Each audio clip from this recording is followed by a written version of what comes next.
3, 2, 1, 3 પેટર્નની અંદર આપણે બિંગોની રમત શું રમવાના છે? બિંગોની રમત. તમારી આગળ જે ખાના છે એ ખાનાઓમાં સૌથી પહેલા જે બિંગો પૂરું કરશે એ વિજેતા ગણાશે. પાસા આપેલા છે તમને લોકોને. હા, તો આ રીતે રમવાનું છે. કેટલા પડ્યા? 6. 3 વત્તા 6 કેટલા થાય? 9 થાય ને? તો 9 ખાનામાં આમ 9 આવ્યા છે ત્યાં શું પાડવાનો? ચોકડી. ક્રોસ પાડવાનો. જેના ખાના સૌથી વધારે પહેલા ક્રોસ પડી જાય એ વિજેતા ગણાય. સમજ પડી ગઈ? શરૂ કરીશું.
અમારી શાળાની યુટ્યુબ ચેનલનું નામ એક્સેલ એક્સપ્રેસ હબ છે, યાની ઉત્કૃષ્ટ ઝડપી શીખવાનું હબ.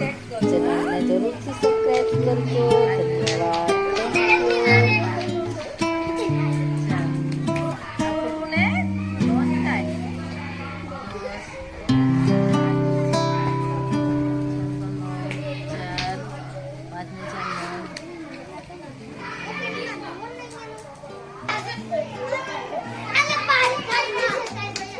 ત્રીજો નંબર કોણ લાવવાનો?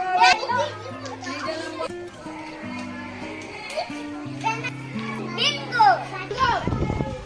Bingo!